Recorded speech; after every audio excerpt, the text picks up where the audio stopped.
Olá, eu sou a Kelly. Hoje a gente vai falar sobre a RDC 487 e a IN 88, que tratam sobre os limites máximos tolerados de alguns contaminantes em alimentos. Vamos lá? Bem, antes da publicação dessa legislação, ela foi publicada em 26 de março desse ano, 2021, antes da publicação dela, nós tínhamos outras legislações que tratavam sobre os contaminantes que ela acabou compilando numa única legislação. Então, nós tínhamos a portaria 685, que trazia aí alguns contaminantes. Acabou que essa portaria, ela foi, na sua grande maioria, revogada pela resolução RDC 42, de 2013. Então, a RDC 42, ela trazia os limites máximos para cádmio, chumbo, arsênio, mercúrio, estanho, e a gente continuava tendo que olhar na 685, né, seguir, né, cumprir aí com os parâmetros estabelecidos na 685 para cobre. A gente também tinha, até a publicação da 487, nós tínhamos aí a resolução 7 de 2011, que trazia os limites máximos para micotoxinas em alimentos.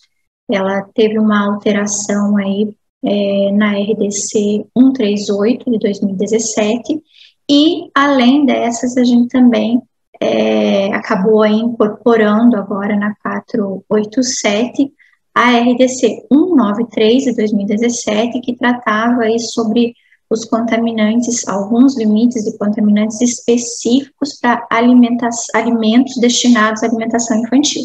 Então, hoje nós temos a RDC 487 e a IN 88, que é efetivamente onde tem os limites, elas entraram em vigor no dia 3 de maio de 2021, e elas revogaram essas outras legislações, né?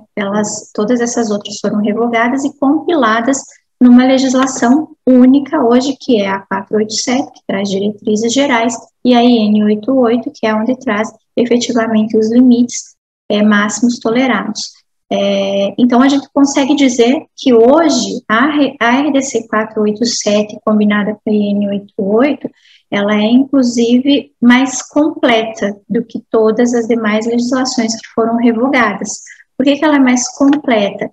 Porque ela traz os limites máximos tolerados dos contaminantes em alimentos, ela traz os princípios que foram utilizados para estabelecer esses limites, e ela traz os métodos de análise para avaliação de conformidade desses limites nos alimentos. E ela também traz, né, além de todos os contaminantes que a gente controlava, tratava, que tinha os limites estabelecidos nessas legislações, ela ainda traz algumas novidades, tá? Então, quem deve se preocupar com esta legislação?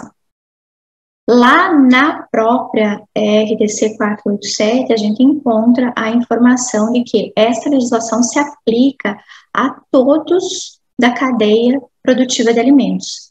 Quem faz parte da cadeia produtiva de alimentos? Todos aqueles que estão envolvidos nas etapas de produção, industrialização, estocagem, armazenamento, fracionamento, distribuição, comercialização, de uma forma geral, né? Então, todo mundo que está envolvido na cadeia de produção de alimentos está sujeito a seguir esta legislação, né? Desde que o que ele faz, né, a atividade que ele desempenha ali no alimento, possa trazer alguma alteração relacionada a uma possível contaminação em relação a esses contaminantes tratados aqui, né?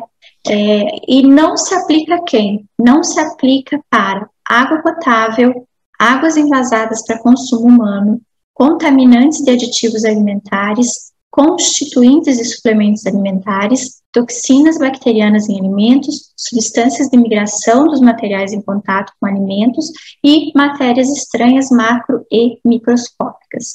Por que não se aplica, né? Porque cada um desses aqui possuem as suas legislações específicas, né? Então, nós temos uma legislação específica para água potável que traz lá uma série de contaminantes que são controlados e que possuem os limites máximos tolerados já estabelecidos naquela própria legislação, né? Um outro exemplo que eu vou trazer aqui para vocês é a questão dos contaminantes, das substâncias que podem ser transferidas para o alimento através da migração do material que entra em contato.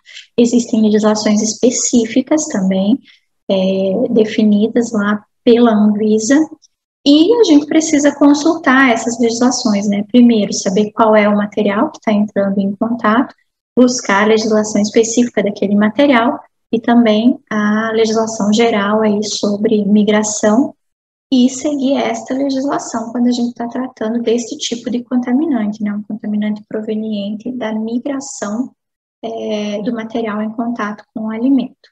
Outra questão importante é atentar para o artigo 7 da RDC 487, que ele fala sobre aqueles alimentos que não estão previstos na IN 88, então você olha lá e não, o alimento que eu fabrico não está aqui. Mas, se ele for feito a partir de ingredientes que estão naquela lista, você precisa sim olhar para aqueles limites estabelecidos, verificar o que estipula o artigo 7 e aí fazer aí a avaliação e definição de qual será o limite que você terá que seguir para o produto que você fabrica. Então, a IN 88, ela é efetivamente onde a gente encontra os limites máximos tolerados para cada contaminante de alimento, tá? E o que é LMT, o que é limite máximo tolerado? É a concentração máxima permitida daquele contaminante, né? Legalmente permitida, legalmente aceita daquele contaminante no alimento. Isso não significa que eu não tenho que tentar reduzir, né? Na verdade, eu tenho que sempre tentar ter o mínimo possível. Esse é o limite máximo tolerado legalmente, né? A ideia, na verdade, é sempre a gente conseguir ter muito menos do que isso, tá? E da onde foram retirados esses limites máximos tolerados? Estou mostrando para vocês aqui uma relação de vários pontos que nos explicam, né, de onde esses limites máximos tolerados são retirados, porque não é algo definido aleatoriamente. Muito pelo contrário, né? É algo definido com base em muito estudo, né? Estudo toxicológico, análise de severidade, análise de riscos, dados existentes de casos que já aconteceram, estudo com grupo populacional, literatura científica. Então, se faz um grande estudo por órgãos, né, específicos e autorizados para fazer isso, e aí se define aí quais são os limites máximos tolerados, considerando o consumo humano, tá? E o que de fato a gente encontra na IN 88? A RDC 487, ela traz as diretrizes gerais, né, informações gerais sobre os limites máximos tolerados aí dos contaminantes. E a IN 88, ela traz as tabelas, os anexos, onde nós temos a relação dos alimentos, os grupos de alimentos e os limites dos contaminantes levantados nessa legislação. Então, nós temos o anexo 1, que traz os contaminantes, os limites máximos tolerados para os metais. Nós temos o anexo 2, que traz os limites máximos tolerados para micotoxinas, e nós temos o anexo 3, que traz os limites máximos tolerados para outros contaminantes. Então, no anexo 1, ele juntou a portaria 685 com a RDC 42. A gente pode olhar, né, quando você olha aquele anexo, visivelmente está melhorado, né, porque além da gente ter agora tudo num lugar só, a gente ainda tem também um melhoramento aí que foi feito, uma adequação que foi feita, onde levou toda a parte de hortaliças que antes ficava lá na parte 3 da RDC 42, e a gente tinha que ler e interpretar esse item, agora ele ficou bem específico na tabela, né? E a gente tem também agora uma coluna denominada notas, que lá tem observações importantes e a gente deve sempre atentar, porque lá tem, por exemplo, quando a gente fala em hortaliças, ele tem lá uma nota dizendo que aquele limite ele deve ser considerado após a lavagem das hortaliças. Um outro exemplo, para moluscos, diz lá que o limite deve ser considerado no produto eviscerado. Então, são informações importantes que a gente deve atentar, tá? Para alguns alimentos, a gente verifica que tem um limite estabelecido para a forma inorgânica. Um exemplo é o arsênio e o estanho. E em relação a isso, algumas pessoas já até me perguntaram, né, qual que é a diferença? Por que que para alguns alimentos fala especificamente da questão do arsênio, do estanho na forma inorgânica? E aí, para falar um pouquinho para a gente sobre isso, né, qual é a diferença e qual é a importância de se olhar para alguns alimentos e pensar nas formas inorgânicas dessas substâncias, eu pedi para a Nayara explicar para a gente, e ela gravou aí, e eu vou mostrar para vocês agora o que ela explicou para a gente sobre isso. Oi, Kelly. Arsênio e estanho são dois metais que são muito prejudiciais à saúde. E eles são obtidos na natureza de duas formas, uma orgânica e outra inorgânica, sendo que a forma mais tóxica é a forma inorgânica. E o somatório dessas duas formas é o que a gente chama de total. O arsênio inorgânico ele pode estar presente em diversos grãos, em diversos cereais, justamente porque o arsênio é um dos ingredientes em herbicidas e pesticidas utilizados. Já o estanho inorgânico, ele é encontrado principalmente em alguns aditivos alimentares e também nos produtos enlatados, já que o estanho é um dos principais componentes de fabricação das latas. E aí, por isso, torna-se de extrema importância a obtenção de valores desses dois metais nos alimentos, principalmente na forma inorgânica, já que eles são tão nocivos. Em especial, o arsênio, que em quantidades mínimas pode causar muitos malefícios, inclusive malefícios irreversíveis ao ser humano.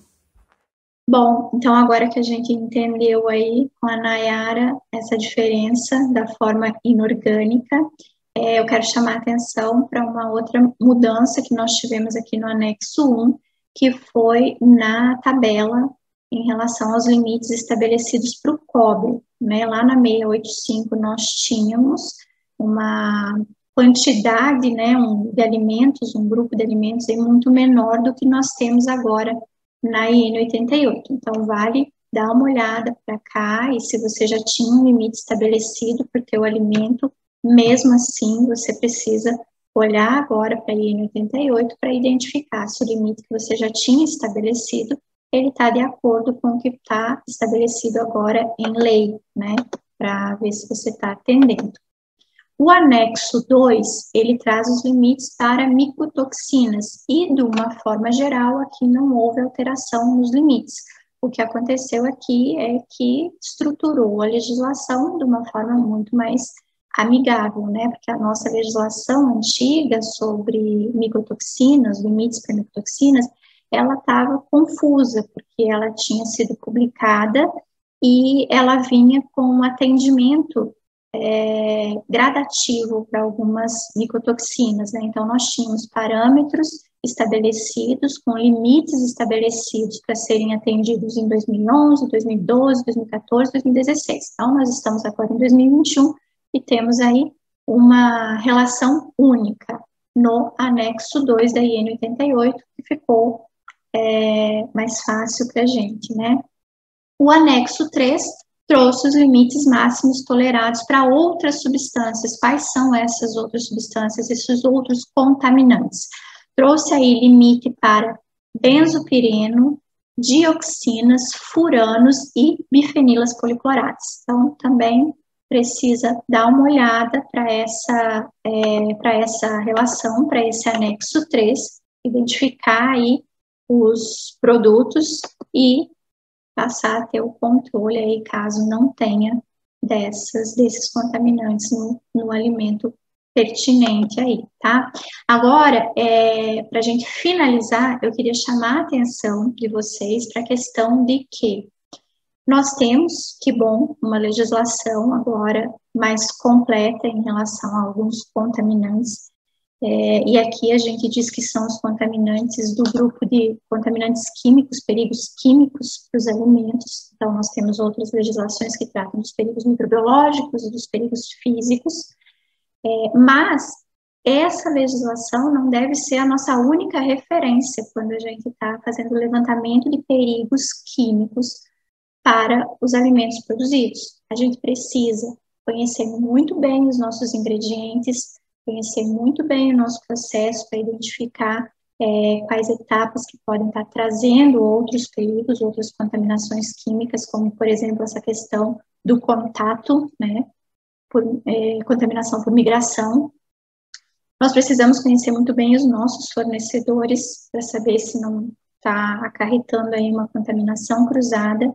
E nós precisamos levantar os perigos em outras fontes, tá? Então, deixo aí para vocês, inclusive, uma relação de algumas fontes, né? Então, a gente pode pesquisar na farmacopeia brasileira, nós podemos pesquisar em outras farmacopeias, podemos e devemos olhar o FCC, né, o Código de Produtos Químicos Alimentares, e também devemos olhar o que está estabelecido pelo Comitê Conjunto de Especialistas da FAO e da OMS sobre aditivos alimentares, né? É uma pesquisa fácil de fazer lá no site do GECFA e importantíssima. Então, quando você estiver aí avaliando, levantando, revisando o seu APPCC, se você já não usa dessas fontes para fazer as suas pesquisas, passe a usá-las também.